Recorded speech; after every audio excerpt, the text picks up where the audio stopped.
السلام علیکم میرے پیارے لسنرز اور ریڈرز. ناول پڑھنے کے بعد پلیز لائک کر دیا کریں اور چینل کو سبسکرائب کر دیں. ناول آبرو قسط نمبر 12. گھر میں اس نے اپنے گمسم اور خاموش رہنے کی وجہ بخار کو ٹھہرایا. وہ لڑکی جو ایک منٹ چپ نہیں رہ سکتی تھی بالکل خاموش تھی، یہاں تک کہ کسی کی بات کا جواب تک نہیں دے رہی تھی. چہرے پر صدیوں کی تگان تھی. اسے اپنے ماں باپ کی شکل دیکھ دیکھ کر رونا آ رہا تھا. جب ان سب کو پتہ چلے گا کہ وہ شادی کر چکی ہے تو کیا گزرے گی ان پر، اور وہ اس کے بارے میں کیا سوچیں گے کہ اس نے ان کا بھروسہ توڑ دیا. نماز ادا کرنے کے بعد اس کا دل کچھ ہلکا ہوا. اس نے اپنا غم اور مجبوری اپنے رب سے بانٹ لی. اس نے نہ صرف اس کا دل ہلکا ہوا بلکہ سوچنے سمجھنے کی صلاحیت بھی کچھ بحال ہوئی.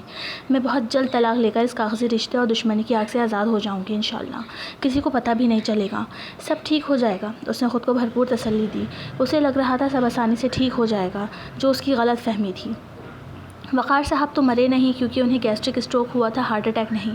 البتہ اذلان نے انہیں ریٹائرمنٹ کا لیٹر تھما کر فرم سے نکال کر اپنا بدلہ لے لیا، جو انہوں نے اس کے کوالٹی ٹائم کو برباد کیا تھا. سمجھ نہیں آتا یہ خوبصورت زیادہ ہے یا اس میں کشش زیادہ ہے، یا بس میرا ہی دماغ خراب ہو گیا ہے. اذلان رات کو پول کے پاس بیٹھا شراب اور سگریٹ سے لطف اندوز ہو رہا تھا. ساتھ مسلسل اسے سوچ رہا تھا، انسان کی فطرت ہی یہ ہے جس چیز کو حاصل کرنے کے پیچھے لگ جائے اسے حاصل کرنے کے لیے دیوانہ وار کوشش کرتا ہے، اور جب اسے وہ حاصل ہو جائے تو اس کی قدر اس انسان کی نظر میں بالکل ختم ہو جاتی ہے. اس کی وہ تصویریں جن کو اذلان بار بار دیکھ کر دید کی پیاس بجھا رہا تھا اسے ایک شرارت سوچی. وہ تو ویسے بھی علیزہ کو چڑھانے اور تنگ کرنے کا کوئی موقع ہاتھ سے جانے نہیں دینا چاہتا تھا. وہاں علیزہ کروٹ بدل بدل کر تھک گئی تھی، لیکن نیند کا نام و نشان تک نہ تھا.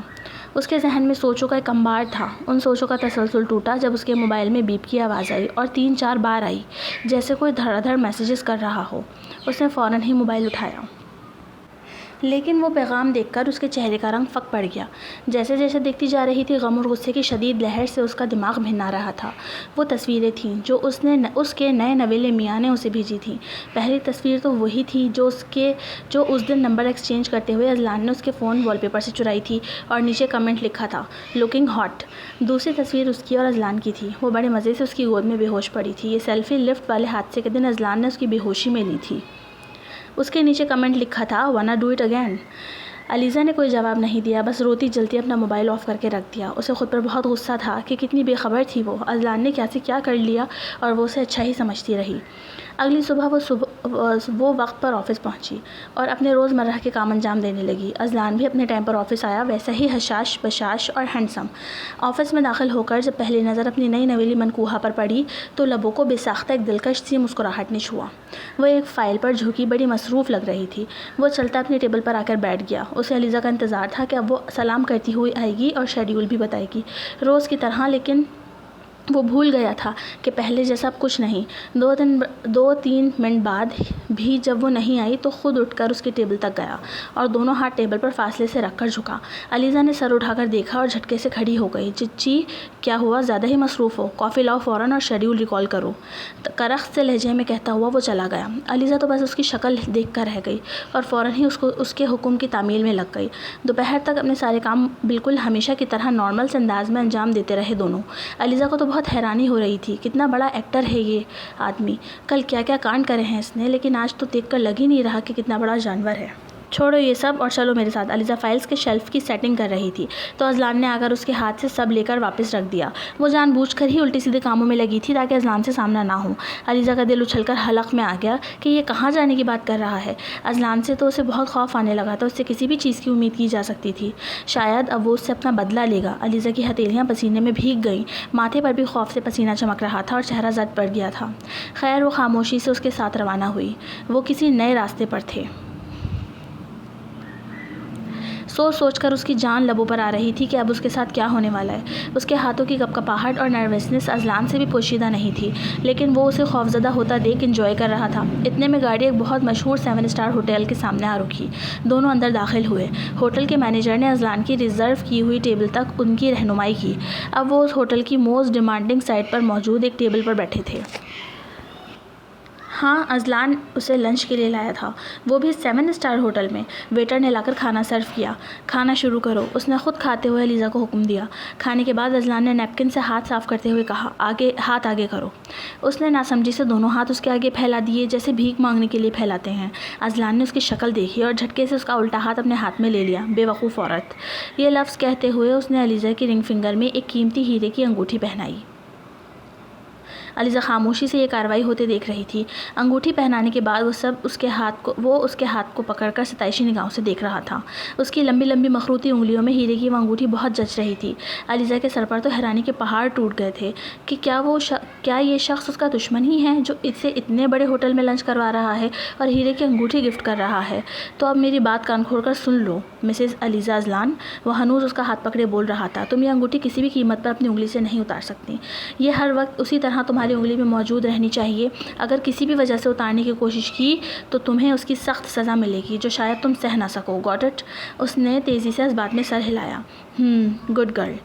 علیزہ آپی، یہ اتنی خوبصورت انگوٹھی کہاں سے آئی؟ آپی، یہ مجھے دے دو نا، بہت اچھی لگ رہی ہے۔ اس کی چھوٹی بہن آئمہ نے اس کا ہاتھ پکڑ کر ندیدے پن سے بولا۔ اگر یہ انگلی سے نکالی تو سخت سزا ملے گی۔ اذلان کی کہی بات اس کے کان میں گونجی۔ نہیں نہیں، میری ہے یہ، میں کسی کو نہیں دوں گی۔ اچھا، ایک دفعہ پہننے کے لیے تو دے دو یار، ایسے ہی چیک کر کے واپس کر دوں گی۔ نہیں بولا نا ایما، تنگ مت کرو۔ یار آپی، تم تو بہت روڈ ہو گئی ہو، ایسا لگ رہا ہے جیسے تمہاری جان اٹکی ہے اس میں۔ ویسے یہ تو بتاؤ، یہ آئی کہاں سے؟ اس نے بھویں سکیڑ کر پوچھا۔ ڈیفینس میں ایک جمعہ بازار لگتا ہے، وہیں سے لی ہے۔ ڈیفینس میں جمعہ بازار؟ آئمہ حیرانی سے بولی۔ ہاں، اور تم پریشان نہیں ہو، اس سے بھی اچھی ڈھونڈ کر لا کر دوں گی میں تمہیں، یہ جانے بغیر کہ یہ خاص انگوٹھی جس میں 55 کیرات کا ہیرا جڑا ہے، اسپیشل ایڈیشن کا ڈیزائن ہے جو ایسی ہی نہیں مل سکتا۔ اس کے لیے لاکھوں کی ضرورت پڑے گی۔ پھر اگلے چند روز بھی اسی طرح گزر گئے۔ فرق بس اتنا تھا کہ علیزہ نے جو کام کی بات بھی کرنا بند کر دی تھی، اب وہ شروع ہو چکی تھی۔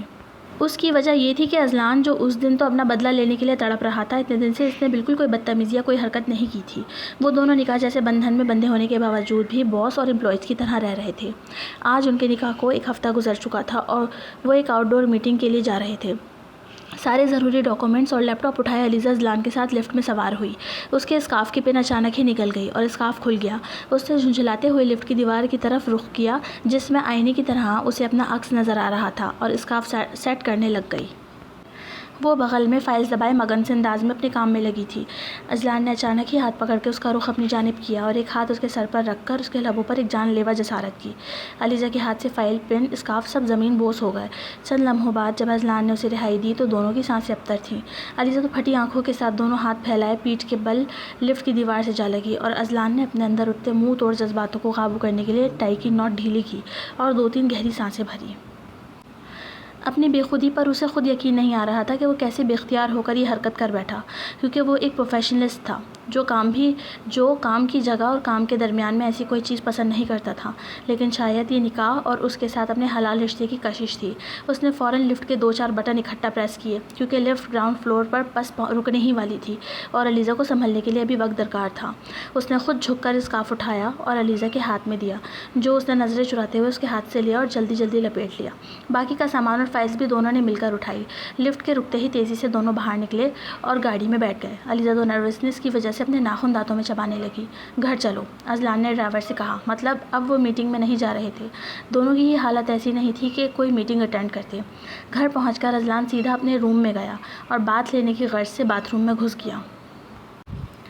باہر آنے پر اسے علیزہ روم میں نظر نہیں آئی اور اس کے ماتھے پہ کئی بل پڑے۔ اسے تو لگ رہا تھا کہ وہ اس کے ساتھ ہی روم میں آ گئی ہوگی۔ ٹن ٹن انٹرکام کے بجنے پر علیزہ نے چونک کر ایکسٹینشن کو دیکھا۔ وہ ڈرائنگ روم میں بیٹھی تھی۔ لو آ گیا بلاوا، اللہ رحم۔ اس نے ڈرتے ڈرتے ریسیور اٹھایا۔ آگے سے اذلان کے غصے سے بھری آواز آئی۔ نیچے بیٹھے رہنے کو کس نے کہا تھا تمہیں؟ اوپر آؤ فوراً۔ مقابل نے کھٹاک سے ریسیور پٹخا۔ علیزہ ڈرتے ڈرتے اوپر پہنچی، دروازہ نوک کیا اور اجازت ملنے پر اندر داخل ہو گئی۔ آئندہ تم ڈائریکٹ روم میں آؤ گی؟ وہی 2 ٹوک حکم۔ جی سر۔ ابھی ابایا اتارو، ریلیکس ہو کر بیٹھ جاؤ۔ یہ بات اس نے قدرے نرم لہجے میں کہی۔ علیزہ نے حکم کی تعمیل کی، ساتھ ساتھ لیپ ٹاپ اٹھا کر صوفے پہ بیٹھ گئی۔ کیونکہ اذلان سے نظریں ملانا تو مشکل تھا، تو لیپ ٹاپ سے آنکھیں لڑانے بیٹھ گئی۔ اذلان ڈریسنگ پہ کھڑا ڈرائر سے اپنے بال سکھا رہا تھا، ساتھ ساتھ شیشے میں اسے بھی دیکھ رہا تھا۔ جو گرے قمیض اور بلیک گھیردار شلوار پہنے صوفہ پر بیٹھی، ایک ہاتھ اپنے پیٹ پر رکھے اور آنکھیں نیچے بے آواز کر رہی تھی۔ علیزہ کو لگ رہا تھا کہ اذلان اسے نہیں دیکھ رہا۔ کیا ہوا، تم ٹھیک ہو؟ اگلے ہی لمحے وہ اس کے سر پہ کھڑا سوال کر رہا تھا۔ جی بالکل ٹھیک ہوں، بس تھوڑا سا سر میں درد ہے، اس نے ہڑبڑا کر جواب دیا۔ وہ بغیر کچھ کہے پلٹ گیا۔ علیزہ نے سکا سانس لیا کہ بلا ٹلی۔ 5 منٹ بعد اذلان ایک پین کلر اور کافی کا کپ لیے اس کے ساتھ ہی آ بیٹھا تھا۔ اسے ہاتھ میں پین کلر پکڑائی اور لیپ ٹاپ اٹھا کر اس کی گود سے ٹیبل پر رکھ دیا۔ یہ پین کلر ہے، کھا لو اور کافی پیو، اچھا فیل کرو گی۔ اور ہاں، جب سر میں درد ہو تو سر پکڑ کر بیٹھتے ہیں، پیٹ نہیں۔ I think these are your special days۔ وہ یہ کہہ کر بیڈ پر جا کر لیٹ گیا اور اپنا موبائل چلانے لگا۔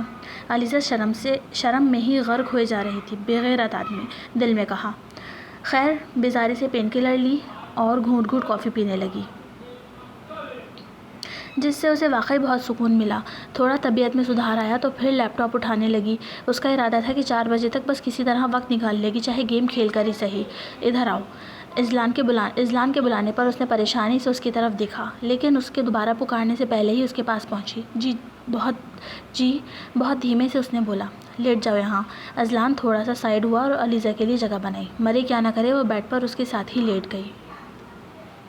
اس کے حکم کی اندھا دھند تعمیل کرنا ہی علیزہ کے لیے زہر کا گھونٹ پینے کے برابر تھا، لیکن وہ اسے بار بار کوئی بات کہنے پر مجبور کر کے غصہ نہیں دلانا چاہتی تھی، کیونکہ اسے جلد از جلد ان سب سے جان چھڑانی تھی۔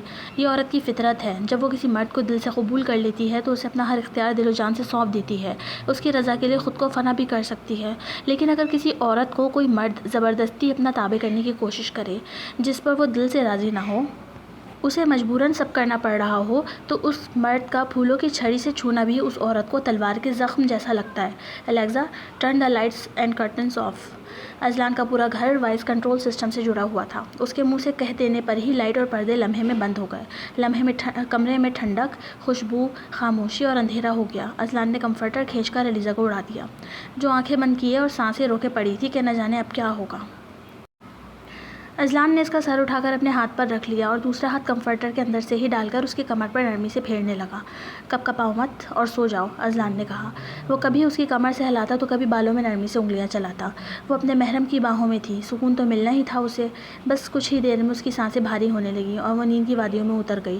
سکون صرف علیزہ کو ہی نہیں ملا تھا، سکون میں تو اذلان بھی بہت آ گیا تھا، جبھی تھوڑی دیر بعد وہ بھی اسی کے ساتھ سو گیا۔ اب منظر یہ تھا کہ دونوں میاں بیوی از ایک دوسرے کے دشمن ایک دوسرے سے لپٹے سو رہے تھے۔ To be continue. AW Urdu novels don't copy my novel, do like, share and subscribe.